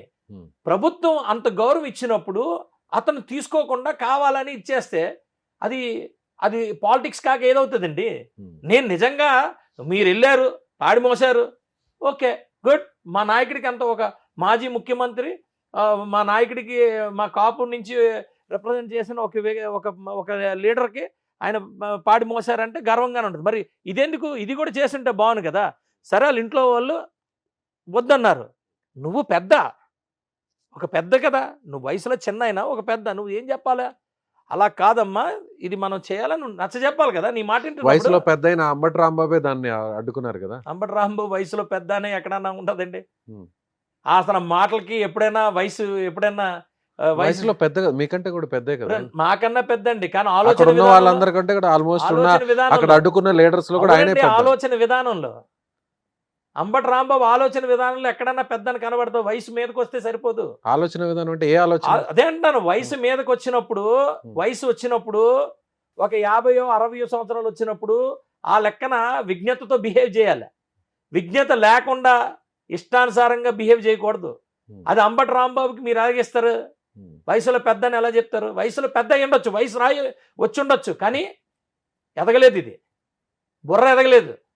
అదేనా? అలాగే బిహేవ్ చేస్తాడు అతను పూర్తిగా అతను స్వార్థం కోసం మాట్లాడతాడు. నేను ఈరోజు చెప్తున్నాను, రేపు పొద్దున్న జగన్మోహన్ రెడ్డి ఏదైనా చేస్తే జగన్మోహన్ రెడ్డిని కూడా తిడతాడు. ఆయన కూడా ఒక కాపు నాయకుడే కదా. ఆయన కూడా మీలాగే ఎమ్మెల్యే గెలిచి మంత్రిగా పనిచేశాడు కాబట్టి ఆయనకు కూడా అక్కడ ప్రశ్నించే హక్కు ఉంది కాబట్టి చేస్తున్నాను. వినండి, మేము పార్టీలోకి వెళ్ళిన తర్వాత మేము కాపు నాయకుడు అవ్వము. Represented from one community that is called Kapu. Okay, అది ఓకే. మీరు రాంగ్ అనకా సార్, మీరు సంబోధించడంలో కూడా ఇక మీద నుంచి అందరూ అలా సంబోధించండి. When we represent we represent from మేము ఒక పార్టీ నుంచి మేము మమ్మల్ని స్పాన్సర్ చేశారు. నేను అన్న సందర్భం కాపు ఏంటంటే నాయకులు ఎమ్మెల్యే ఎవరు గారు సార్? నేను అన్న సందర్భం ఏంటంటే నాయకుడు ఒక వేరు. కాపు ఉద్యమ నాయకుడికి హా. అంత్యక్రియలు జరుగుతున్నప్పుడు మీ ప్రభుత్వం నుంచి అక్కడ గౌరవ అధికారిక లాంఛనాలతో అక్కడ అంత్యక్రియలు జరపాలన్నప్పుడు కుటుంబం వద్దనింది కాబట్టి ఆయన కూడా ఒక కాపు నాయకుడిగా దాన్ని ఏమండి, అడ్డుకున్నారు. అదే అంటున్నా నేను. ఉమ్. ఆ కుటుంబం వద్దన్నప్పుడు నేనైతే ఒక కాపు, నేను లీడర్గా పక్కన పెట్టండి, ఉమ్. ఒక కాపు దగ్గర ఒక కాపు వ్యక్తిగా ఉమ్. మీరన్న మాటే నేను అంటున్నా. గర్వంగానే ఉంటుంది అంటే గర్వంగానే ఉంటుంది. ఎప్పుడు పరిపూర్ణంగా ఎంతమందికి దొరుకుతుందండి? ఎంతమందికి అధికార లాంఛనాలతోని అలా జరుగుతుంది? ఆయన పోనీ నేను అంటుంది ఏంటంటే, నేను ఒకటే మాట అడుగుతున్నా. ఈరోజు వైసీపీలో ఉన్నారు, టీడీపీలో లేరు అతను? టీడీపీలో లేరు అతను? ఎవరు ముద్రగడ పద్మనాభం గారు లేరు కదా, అరే గతంలో ఉన్నారు. గతంలో ఉన్నారా లేదా? గతంలో ఉన్నారు, గతంలో మంత్రిగా ఉన్నారు. పనిచేశారు, ప్రస్తుతం కాంగ్రెస్లో వైసీపీలో ఉన్నారు. ఉన్నారు. ఉమ్. అన్ని పార్టీల్లోనూ ఉన్నారు. ఉమ్. మరి వీళ్ళు ఒకరు వచ్చి ఈ రోజు వీళ్ళు వచ్చారు కాబట్టి వీళ్ళు కేవలం వైఎస్ఆర్సీపీ ఎత్తుగడ, వైఎస్ఆర్సీపీ పాలిటిక్స్ వల్ల అతనికి జరగాల్సిన గౌరవం అంతా కూడా అది పోయింది. ఒకవేళ ఆయన బతుకున్నప్పుడు కూడా నాకు ఈ అధికార లాంఛనాలు వాళ్ళు చెప్తున్నారు బయటికి, మాకు అధికార లాంఛనాలు వద్దు, నా కూతురు నా దగ్గర రాకూడదు. అరే నీ కోపం మీద ఉంటుంది, కూతురు కాకుండా పోతుందా? అధికార లాంఛనాలు మీరు సర్వ్ చేశారండి గవర్నమెంట్కి, ఆంధ్రప్రదేశ్ గవర్నమెంట్కి మీరు సర్వ్ చేశారు. ఆ గవర్నమెంట్ సర్వ్ చేశారు కాబట్టి మీకు ఆ లాంఛనాలు ఇచ్చారు. ఉమ్. చంద్రబాబు నాయుడు గారి సొంత ఇది కాదు, చంద్రబాబు నాయుడు గారి విజ్ఞత. ఉమ్. ఆ కుర్చీలో కూర్చున్నప్పుడు ఆయన స్వార్థంగా ఈ జగన్మోహన్ రెడ్డి లాగా ఆలోచించమని చెప్పలా. ఆయన విజ్ఞత, that is call Chandrababu Naidu, that is call Pawan Kalyan garu. ఆ విజ్ఞతతో ఆయనకి జరగాల్సిన గౌరవం ఆయనకి ఇవ్వాలని ఇస్తే వీళ్ళు అడ్డుకోవడం వల్ల వీళ్ళు స్వార్థమే కదా. వైసీపీ స్వార్థం రాజకీయాలు చేస్తుంది. పూర్తిగా అవన్నీ కూడా జరుగుంటే నేను గర్వంగా ఉండేవాడిని. అక్కడ వెళ్ళి ఆ రోజున్నర చేసిన డ్రామా, ఆ రోజున్నర చేసిన పాలిటిక్స్ మీరు ఎపిసోడ్లుగా మీరు డివైడ్ చేసుకొని అందరూ చూడండి. ఏంటి ఈ ఆ మొత్తం- ఎపిసోడ్స్ ఏందో ఒకసారి చెప్పండి. ఏమండి, ఆయన ఏదైతే చనిపోయిన తర్వాత ఎంటైర్ ఆ 1.5 డే మొత్తం అంతా కూడా వైఎస్ఆర్సీపీ కంట్రోల్లోకి వెళ్ళి వైఎస్ఆర్సీపీ కనబడింది అక్కడ. వైఎస్ఆర్సీపీ పార్టీలోనే ఉండి చనిపోయారు అరే కదా. పార్టీలో ఉండి చనిపోవడం కాదండి, వైఎస్ఆర్సీపీ ఎత్తుగళ్లే, వైఎస్ఆర్సీపీ డ్రామాయే, ఎవ్రీథింగ్ వైఎస్ఆర్సీపీ కనబడింది. అక్కడెక్కడ కాపు కనబడింది, అక్కడెక్కడ ముద్రగడ గారు కనబడ్డారు. ఉమ్. ఆయన లాస్ట్ జీవితం అంతా కూడా వైఎస్ఆర్సీపీ రుద్దబడిన రాజకీయమే కనబడింది. నా ఒక కాపు యువకుడిగా నాకైతే నా అభిప్రాయం అడుగుతున్నా, నేను చెప్తున్నా, నా పర్సనల్ అభిప్రాయం చెప్తున్నాను. ఇదంతా మొత్తం అంతా కూడా కేవలం వైఎస్ఆర్సీపీ కమ్మేసి ఒక నాయకుడిని అనవసరంగా చేసుకుంటే వెళ్ళింది. మేమే మా సైడ్ నుంచి మేము చాలా పాజిటివ్గానే ఉన్నాం. ఎక్కడ జారిపోతారో ఈ దాసరాముకు తెలీదా? ఏదో మాట్లాడతాడు అతను. అంటే మీకు కన్వీనియంట్గా, మీకు నచ్చిన కన్వీనియంట్గా మీరు మాట్లాడతారా? ఏం బ్రదర్, మీలాగే ఎవరు పడితే వాళ్ళు కన్వీనియంట్గా మాట్లాడితే ఎలాగవుతుంది? మీరెవరు కరెక్ట్ చేయడానికి? ఎవరు పాలసీ సాధుకుంటే ఎవరికి ఇది ఉంటాయి. 100% ప్రతి ఒక్కరి మీద గౌరవం ఉంటుంది. నష్టపోయేది నేను అడుగుతున్నా. 1.5 డే అక్కడ జరగాల్సిందేంటి? ఆయన చరిత్ర, 7 సంవత్సరాలు ఎంతమంది ఉన్నారు, ఏం చేశారు, ఎక్కడ సర్వీస్ చేశారు, ఏం చేశారు నేను అడుగుతున్నా. పార్టీలకు అతీతంగా అందరం వెళ్ళాం కదా, అందరం వెళ్ళాం. అంటే మీరు చెప్తున్న దాన్ని బట్టి చూస్తే విజయ్ కుమార్ గారు, సో కాపులనంతా కూడా ఆ సింపతితో తమ వైపు తిప్పుకోవడానికి జగన్మోహన్ రెడ్డి పాడి మోసినట్లు, వైఎస్ఆర్సీపీ వాళ్ళు దీన్ని రాద్ధాంతం చేస్తే రేపేది కాపులందరూ కూడా తమ వైపు తిప్పుకోవడానికి పాలిటిక్స్ అన్ని ప్లే చేశారన్నట్టుగా ఉంది. మీరు 100% అదే జరిగింది. 100%కి 100%. ఆ పార్టీలో ఉన్న వ్యక్తిగా ఆ పార్టీ అధినేత వెళ్ళి అక్కడ నివాళులు అర్పించడం అనేది సర్వసాధారణం. వెళ్ళవచ్చు, పార్టీలకు అతీతంగా కూడా వెళ్ళారు. ఆయన టీడీపీ పార్టీకి కూడా సేవ చేశారు, కాంగ్రెస్ పార్టీకి సేవ చేశారు, ఈ రాష్ట్రానికి సేవ చేశారు, కాపులకి సేవ చేశారు, అందరికీ అన్ని చేశారు. అందరూ వెళ్ళారు. మా పార్టీ కూడా వెళ్ళారుగా అందరం. నాకంటే ఆరోగ్యం ఆ రోజు ప్రాబ్లం వచ్చి నేను వెళ్ళలేకపోయాను, కానీ ఉన్న వాళ్ళందరూ వెళ్ళారుగా. మరి నేనేమంటానంటే, అందరూ వెళ్ళినప్పుడు మీరు కేవలం వైసీపీ ఒకటే ఎలా చూపిస్తారని అడుగుతున్నా. మీ పార్టీలో ఉండొచ్చు కాక మీరు ఒక్క వైసీపీ ఎలా చూపిస్తారని అడుగుతున్నా. అంటే మీరు అందరికీ సంబంధించిన ఒక నాయకుడిని కేవలం వైసీపీ ఒక ఫిక్స్ చేసి, వైసీపీ దీని కింద చేసి ఈరోజు ఆయన్ని నార్మల్ వ్యక్తిగా చేసేస్తానంటే ఎలాగవుతుంది? మీరు మంచి చేసినట్ట, చెడు చేసినట్ట అతనికి వాళ్ళ కుటుంబం ఈరోజు కాదు రేపన్నా తెలుసుకుంటుంది. నేను కాదు నన్ను ఈ రోజు కాదు రేపన్నా తెలుసుకుంటది ఓకే. ఏమండి Hmm. ఏది ఏమైనా అక్కడ 1.5 day వాళ్ళకి ఛాన్స్ దొరికింది. ఒక్కొక్కడు మామూలుగా నటించలేదు అక్కడ. ఎవరు అంబటి చెప్పారు కదా మీరు. ఒక్కొక్కరు అన్నారు కదా, ఆ, పేర్లు అందరూ చెప్పండి. అందరూ అంబటే Hmm. Main leader Ambati, Hmm. Jaganmohan Reddy వీళ్ళందరూ కూడా ఒక్కొక్కరుగా Hmm. ఎవరికి కావాల్సిన నటన వాళ్ళు నటించారు. జక్కంపొడి గణేష్ అడ్డుకున్నారు, అడ్డుకున్న వారిలో. అందరూ ఉమ్, అందరూ ఉమ్, అందరూ ఉమ్. కర్మ ఎవ్వరిని వదలదు. అందరూ ఒక మనిషి చనిపోయిన తర్వాత అంటే మీరు చెప్పేది ఎలా ఉందంటే కర్మ ఎవరిని వదలదంటే వీళ్ళందరి మీద కేసులు పడతాయి, కేసులు వీళ్ళందరూ ఎందుకు లోపలికి అలా వెళ్తారు. కాదండి. మీరు మాట్లాడితే కేసులు ఏమంటే కర్మ కేవలం కేసులో ఇదే ఉండదండి. ఉమ్, జైల్లో పెడితే కర్మ. మరి బయటకు వచ్చి రావణ్ ఇలాగ అంటే నేను లోపలికి అది అది ఏమన్నా ఆయనకి ఏమైనా శిక్ష అనుకుంటున్నారు ఏంటి? ఆయన ఎంజాయ్ చేసుకుంటున్నాడు లోపలికి వెళ్ళి. ముందుగా ఆయన ఇది చేస్తాడు. మరి నిజంగా రఘురామకృష్ణరాజు లాగా తన్నుంటే ఆయన ఇలాగ వెళ్ళి చూపిస్తాడా? కానీ ఎందుకో చట్ట పరిధి కదండి. రావణ్ స్టేచర్ ని అలా పెంచేశారు అని అంటే పెంచుకున్నారు అందరూ పెంచుకున్నారు. ఎక్కడో ఒక యూట్యూబర్ ఏమండి, రావణ్ అదే అంటున్నాను తీసుకెళ్లి నేను. ఇవాళ తీసుకొచ్చి ఏమండి Ravan Ravan is a case study. Ravan లాగా మీరు అందరూ కూడా అలాగే చేస్తే డెఫినెట్ గా అది మీరైనా మాకైనా వాళ్ళకైనా వైసీపీకైనా ఎవరైనా ఇష్టానుసారంగా నోరు వదులుకొని వెళ్ళిపోయినప్పుడు చట్టాలు ఉంటాయి అనేది చూపించడానికి అది అక్కడ మనం అది తెలుసుకోవాలి. ఈ 3 సంవత్సరాలు ఎవరైనా అలా మాట్లాడితే అది ఒక శాంపిల్ ఏమన్నా అలా చూపించడానికి కాదండి. చేశారు. ఉమ్. మీరు ఊరికే మీరు జర్నలిస్ట్ కాబట్టి మీరు గుడ్డి మీద ఏకలు లాగుతారు, అలాగే Hmm. ఇరికిద్దామని ట్రై మీరే చేస్తారు. అన్నారు కదా, నేను అంటుంది case study for everyone, case study అంటే అదే కదా. ఉమ్, ఫర్ ఎవ్రీవన్. ఉమ్. ఎవరైనా టంగ్ స్లిప్ అయితే టంగ్ స్లిప్ అయితే టంగ్ రావణ్ ఎవరి కేస్ మీద స్టడీ slip గుర్తుకు అయి- రావాలి. టంగ్ ఎవరి మీద స్లిప్ అయినా పవన్ కళ్యాణ్ గారి మీద, జనసేన పార్టీ మీద, లేకపోతే కూటమి మీద. టంగ్ ఎవరి మీద స్లిప్ అయినా అనేది మీరు అండర్లైన్ చేసుకోండి. పవన్ కళ్యాణ్ గారు హోంమంత్రి అవ్వబోతున్నారు. ఏమో సో ఏం అవ్వకూడదా? మీకు కూడా ఇంట్రెస్ట్ ఉందా అవ్వాలని? అవ్వకూడదు. ఏదన్నా మంత్రి ఇప్పుడు ఏడు శాఖలు చేస్తున్నారు. ప్రతి శాఖలో సూపర్ గా చేసుకుంటూ వెళ్తున్నారు. నా భూత నా భవిష్యత్తు. పంచాయతీరాజ్ మీరు చూసుకోండి వెళ్ళి. ఉమ్, పంచాయతీరాజ్ ఈరోజు ప్రక్షాళన మామూలుగా జరగలేదు. మీరు ప్రతి పంచాయతీ ఇప్పుడు వైఎస్ఆర్సీపీ వాళ్ళు మేము మొత్తం స్టేట్ అంతా మేమే గెలిచాం, సర్పంచ్లు అందరూ మా వాళ్ళే, ఎంపీటీసీలు ఎంపీపీలు జడ్పీటీసీలు అందరూ మా వాళ్ళు అన్నారు. ఆల్మోస్ట్ 3 years నథింగ్, ₹1 ఇవ్వలేదు, ₹1 లేదు. కానీ ఈయన వచ్చిన తర్వాత ఎన్ని సంస్కరణలు జరిగినాయి. నేనైతే ప్రతి శాఖ కూడా కనీసం పవన్ కళ్యాణ్ గారు ఒకసారైనా చేస్తే ప్రక్షాళన అయిపోతుంది. ఆయన ఓకే, నేను అడిగిన క్వశ్చన్ కి మీరు సూటిగా ఆన్సర్ చేయాలి. ఏమని? పవన్ కళ్యాణ్ గారు హోంమంత్రి అవుతున్నారని మీ కూటమిలోనే ఉన్న deputy speaker, Telugu Desam party MLA triple R చాలా స్ట్రైట్ గా చెప్పేశాడు. అవ్వచ్చు. అవ్వాలని కోరిక మీకు కూడా ఉందా? నాకు ముఖ్యమంత్రి అవ్వాలని కోరుకుంది, ప్రధానమంత్రి అవ్వాలని కోరుకుంది. ప్రధానమంత్రి కాదు. వినండి పూర్తిగా అక్కడ ఆపేకండి. ప్రధానమంత్రి అరే అనేది- ఆగండి సార్, మీరు ప్రపంచ దేశాలకి ఒక దిక్సూచి అవ్వాలని ఉంది. ఉమ్.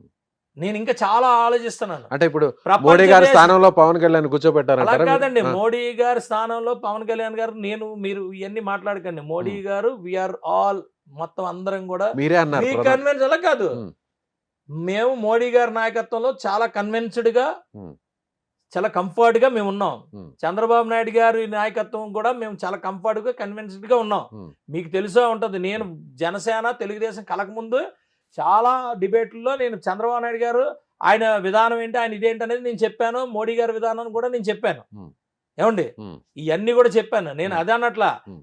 నాకు ఇష్టమైన నాయకుడు కాబట్టి, ప్రపంచ దేశాల్లో ఈ రోజు యుద్ధాలు జరుగుతున్నాయి కదా, ఈ యుద్ధాలన్నీ కూడా ఆపగలిగే వ్యక్తి మా పవన్ కళ్యాణ్ గారు అనుకుంటాను. నేను ఉమ్. ఆ స్టేజ్కి వెళ్ళాలని అనుకుంటాను. ఓకే, హోంమంత్రి ఎందుకంటున్నానంటే- హోంమంత్రి వినండి, పదవి గురించి డిస్కషన్ ఎందుకంటున్నానంటే, చేద్దాం. ఆ, ప్రపంచ దేశాల్లో అత్యుత్తమైన ఒక లీడర్ అక్కడికి రావాలంటే అది భారతదేశం నుంచే రాగలరు. భారతదేశం నుంచి ఉన్న వాళ్ళు పీస్ ఇవ్వగలుగుతారు ప్రపంచానికి. ఇది నేను బాగా స్ట్రాంగ్ గా నమ్ముతాను. ఓకే. ఒక భారతీయుడు అనేవాడు, అందులో Hmm. మా పవన్ కళ్యాణ్ గారు లాంటి వ్యక్తి 100% దానికి సూటబుల్ అంటాను నేను. ప్రధానమంత్రిగా ప్రధానమంత్రి కాదు, ప్రపంచ దేశాలనే ఆయన ఒక మంచి దీంట్లోని తీసుకెళ్ళగలిగే. ఇప్పుడు మోడీ గారు అలాగే కదా తీసుకెళ్తున్నారు. ఉమ్, మోడీ గారు తీసుకెళ్తున్నారు కదా. ఉమ్. హ? మీకు అంటుంది ఏంటంటే మీరు కేవలం కాంట్రవర్సీ మాటలు లేకపోతే కాదు, మీ చేసుకోవడానికి- కూటమిలో ఉన్న ఎమ్మెల్యే డిప్యూటీ సార్, స్పీకర్ మీరు విజయ్ గారు అన్ని త్రి- మాట్లాడకండి. ఒకసారి ఆయనే వినండి, చెప్పారు. విజయ్ అంటే గారు. పవన్ కళ్యాణ్ గారికి కాదు. ఏమన్నా ఆలోచన అరే ఉందా, వినండి, ఒక మాట లేదంటే వినండి. మీ వైపు నుంచి వినండి ఏమన్నా? సార్, ఆ. వినండి. ఉమ్. మా పార్టీకి అధ్యక్షుడు ఎవరు? పవన్ కళ్యాణ్ గారు. పవన్ కళ్యాణ్ గారు అవ్వమనే మేము కోరుకుంటాం. అది ఎమ్మెల్యేగా కోరుకుంటున్నారా, జనసేన పార్టీ నాయకుడిగా కోరుకుంటున్నారా?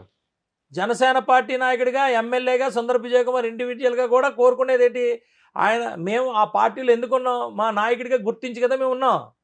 ఆయన ఒక నాయకుడిగా గుర్తించాం, మా నాయకుడిగా గుర్తించుకున్నాం, మా నాయకుడిగా మేము కన్విన్స్ అయ్యాం ఫుల్గా. ఆయన అవ్వాలని అనుకుంటారు, ఎవడైనా అలాగే అనుకుంటాడు. టీడీపీలో ఉన్న వాళ్ళందరూ చంద్రబాబు నాయుడు గారు లోకేష్ గారు అవ్వాలని కోరుకుంటారు.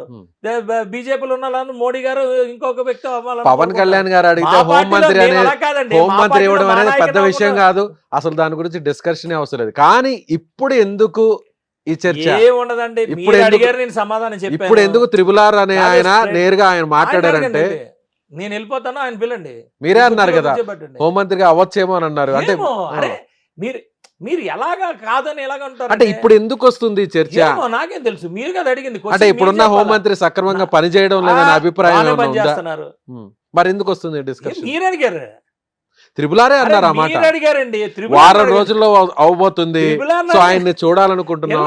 త్రిపులాని అడగండి, దాని గురించి ఎక్కడైతే లేదైతే అరే అడగండి, త్రిపులాని అడగండి, త్రిపులాని అడగండి. లేదంటే మిమ్మల్ని మీరు తెచ్చి మీరేదో అలాగే ఓకే ఓకే ఓకే త్రిపులార్ గారిని అడుగుదాం. సో అలాగే ఇంకొక విషయం కూడా, రీసెంట్ గా నాదెండ్ల మనోహర్ గారు ఒక స్టేట్మెంట్ ఇచ్చారు. అవును, ఎన్నికల సమయంలో వెనక్కి తగ్గాం, 4 అడుగులు వెనకేసాం, ఈసారి మాత్రం వెనక్కి వేసే ప్రసక్తే లేదు, ఖచ్చితంగా మాకు బలం ఉన్న ప్రతి చోట పోటీ చేస్తా ఉన్నారు. అంటే ఎట్లా స్నేహపూర్వకంగా ఏమన్నా కలిసి పోటీ చేస్తారా, విడివిడిగా పోటీ చేస్తారా? అదే డైలాగ్ నేను చెప్తాను, ఎక్కడ తగ్గాలో ఎక్కడ నెగ్గాలో మాకు తెలుసు. ఈరోజు మేమేమంటామంటే 100% ఎక్కడైతే మా క్యాడరు 100% అక్కడ ఆ పదవుల అర్హత ఉందో అలా నెగోషియేట్ చేసుకుంటామని చెప్పారు. అది తక్కువ అయ్యి ఉండొచ్చు, ఎక్కువ అయ్యి ఉండొచ్చు, ఏదైనా అయ్యి ఉండొచ్చు. ఏమండి, దానికి ఆయన అన్న అర్థం ఏంటంటే దానికి ఇంత పర్సంటేజ్ అనేది ఎక్కడ ఫిక్స్ లేదు. అసలు డిస్కషన్ రాలేదా? 80% టీడీపీకి, 15% జనసేనకి, 5% బీజేపీ అని ఇంటర్నల్ డిస్కషన్స్ అండి. ఒక్కొక్క పార్టీ ఒక్కొక్కలా మాట్లాడతాం. మా వరకు మా స్టాండ్ ఏంటంటే we are all responsible to make our eligible leaders opportunity తీసుకురావాలి. వాళ్ళు అక్కడ ఆ పర్టికులర్ గ్రామంలోనో వార్డులోనో ఎంపీటీసీ గానో ఎంపీపీ గానో జెడ్పీటీసీ గానో లేకపోతే కౌన్సిలర్లు గానో చైర్మన్ గానో అక్కడ వాళ్ళకి 100% వాళ్ళకి ఎలిజిబిలిటీ ఉన్న రోజున 15%కి 1% ఎక్కువైంది కాబట్టి ఇవ్వము, లేకపోతే ఇంకా 30% అలాంటిది లేదు అని ఆయన చెప్పారు. సో అవన్నీ చంద్రబాబు నాయుడు గారు, పవన్ కళ్యాణ్ గారు చూసుకుంటారు. డెఫినెట్గా మాకు లీడర్స్ ఉన్నారు, మంచి మంచి లీడర్స్ ఉన్నారు. వాళ్ళందరికీ కూడా పోటీ చేసి గెలిచి ఆ పదవిలో కూర్చొని పరిపాలించే పరిస్థితి పార్టీ ఇస్తుంది. ఓకే, ఎక్కడికో వాళ్ళ విషయం పక్కన పెడదాం, మీ విషయానికి వద్దాం. మీ యలమంచిలి మున్సిపాలిటీలో తెలుగుదేశం పార్టీ, జనసేన, బీజేపీ ఈ 3 పార్టీలు కూటమిగా ఉన్నాయి. అక్కడ తెలుగుదేశం పార్టీ గట్టిగా కానీ కూర్చొని మాకే అక్కడ మున్సిపల్ చైర్పర్సన్, చైర్మన్ పదవి కావాలి అని అంటే కూటమి ధర్మంలో భాగంగా అదేనండి మీరు ఒప్పుకుంటారా? ఎవాల్యుయేట్ చేసే ఫారం ఉంటుంది, దానిపైన యాక్సెప్ట్ చేసేది ఒక నాయకత్వం ఉంటుంది. ఆ దాంట్లోని గట్టిగానే పెడతాం.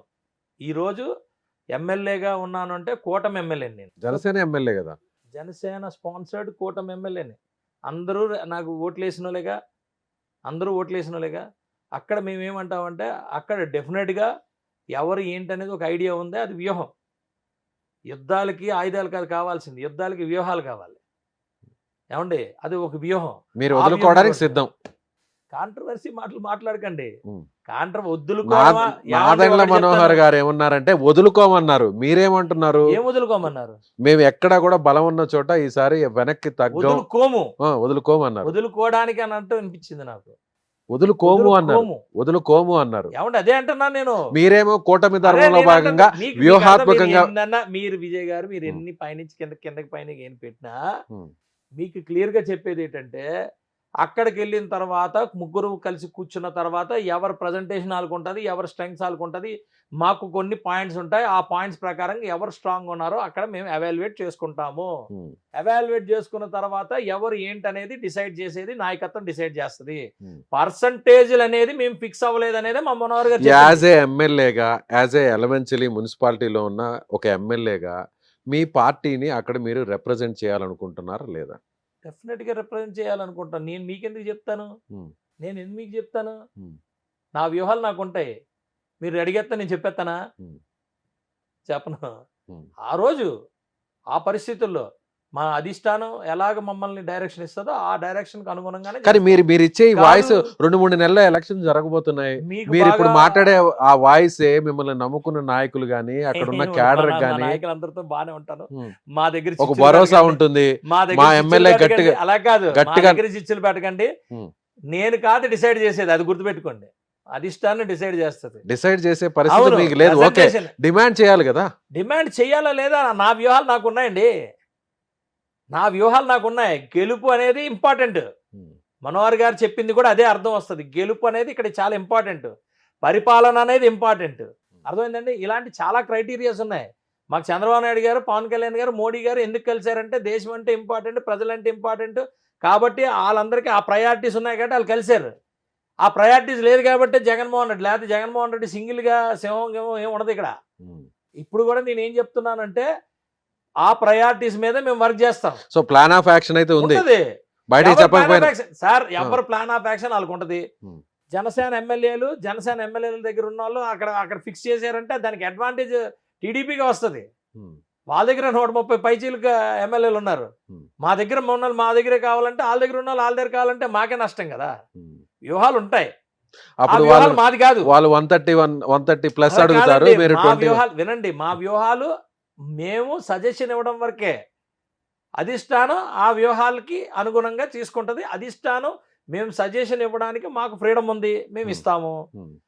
అక్కడి నుంచి ఏం డైరెక్షన్ వస్తుందో దాని ప్రకారంగా ఇస్తుంది. కానీ నేను ఇక్కడ మా కార్యకర్తలకి కానీ కూటమిలో ఉన్న కార్యకర్తలు అందరికీ కూడా ఒకటే చెప్తున్నా, డెఫినెట్గా ఎవరికి అన్యాయం జరగదు. ఓకే, మా కార్యకర్తలకు మేము చెప్పాలి కాబట్టి, మా జన సైనికులకి, మా వీర మహిళలకి మేము చెప్పాలి కాబట్టి ఎవరికి అన్యాయం జరగకుండా చూసుకునే బాధ్యత ఆఖరి వ్యక్తి వరకు కూడా మేము కేర్ తీసుకుంటాం. ఎమ్మెల్యే సుందరపు విజయ్ కుమార్ గారు ఎలక్షన్స్కి చాలా ఖర్చు పెట్టుంటారు. ప్రస్తుతం చూస్తే ఎమ్మెల్యేకి ఫండ్స్ కూడా లేవు. ఈ 2 ఏళ్ళు పూర్తయింది.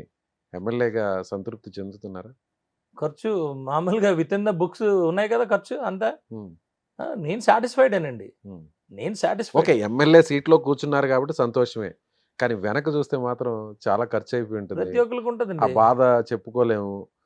ఎమ్మెల్యే అవ్వాలన్న కోరిక జీవితంలో చాలా మందికి ఉంటుంది. ఆ కోరిక మీకు తీరింది. ఏమండి, నేను ఎప్పటి నుంచో ప్రజారాజ్యం టైం నుంచే మీరు చూస్తున్నారు ఎమ్మెల్యే అవ్వాలని. ఆ టైంలో కుదరలేదు. కారు మీద తిరగాలనుకుంటాం. కారు మీద తిరగాలనుకుంటే కారు కొనుక్కుంటాం. దానికి ఎందుకు బాధపడతాం? ఈ రోజు దేశానికి సేవ చేయాలి. లా మేకింగ్ హౌస్లోకి వెళ్ళాలి. లా మేకింగ్ హౌస్లోకి వెళ్ళిన తర్వాత ఆ చట్టాలు చేస్తాం. అదంతా ఓకే. నేను హ్యాపీగా ఉన్నాను. విజయ్ కుమార్ అలా గారు కాదండి, అంతా నేను హ్యాపీగానే ఉన్నాను అంటున్నా. ఫైనాన్షియల్ గా కూడా. ఫైనాన్షియల్ గా అంటే నా వ్యాపారం నాకు ఉంది కదా. మా కుటుంబం వ్యాపారం, మాకు ఒక ఉమ్మడి కుటుంబం, మా కుటుంబం వ్యాపారం ఉంది. హ్యాపీగా మేము ఎవరికి అన్యాయం చేయలేదు, శుభ్రంగానే వెళ్తున్నాం, ఇబ్బంది ఏం లేదు. ఎంత ఖర్చు పెట్టుంటారు? ఎంత ఖర్చు పెట్టారు పుస్తకాలు ఉన్నాయి కదా చూడండి. రాసుకో ఉన్నారా? అరే మేము డిక్లేర్ చేశాం కదా. అది ఓకే, అది అఫీషియల్ గా అంతే. కానీ వెనక ఉంటాయి కదా. అంతే. అది ఈ సందర్భంగా చెప్పకూడదు కాబట్టి సందర్భం ఏం లేదండి, చెప్పుకోవచ్చు. రాసుకోన్నారు ప్రతి లెక్క. ఏమండి లెక్క కాదు, మేము అక్కడ డిక్లేర్ చేసాం. దాని ప్రకారంగానే మీరు మాట్లాడు, అన్ని మీకు తెలిసి ఉంటాయి, అన్ని మాట్లాడుకోవచ్చు. ఓకే, దాని ఫిగర్ లెక్క చెప్పాల్సిన అవసరం లేదు. కానీ ఆ ఖర్చు అయితే ఇప్పుడు జీవితంలో తీర్చుకోలేనంత ఖర్చు పెట్టుంటారా, లేదంటే ఏదో సాదా సీదాగా సింపుల్ గా?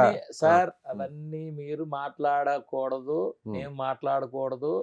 మనం మాట్లాడేవి అంతా కూడా క్లియర్ గా మాట్లాడాము, క్లియర్ గా అందులో రాసుకొని ఉన్నాయి. మనం అన్ని కూడా చెప్పి ఉన్నాము. అన్ని కూడా ఏ రోజు లెక్క ఆ రోజు ఎలక్షన్ కమిషన్ ఆఫ్ ఇండియాకి మనం ఇచ్చాము. సుందరపు విజయ్ కుమార్ నేను అని ప్రమాణ స్వీకారం చేసేటప్పుడు ఎలా అనిపించింది? చాలా ప్రౌడ్గా ఉంది. మీరు నా ఇది చేస్తూ ఉంటారు. 100% నాకు అది దేవాలయం అసెంబ్లీ 100% అది ఓత్ టేకింగ్, 100% ఓత్ టేక్ చేశారు. ఆ తర్వాత నా గురించి తెలిసిన లోకేష్ గారు ఇవన్నీ కూడా వీడియోస్ ఉంటాయి.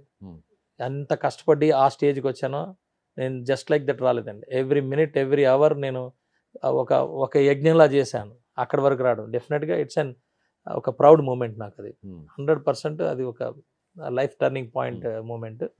లోకేష్ గారు మాట్లాడతారా? 100% లోకేష్ గారు అందరూ మాట్లాడతారు.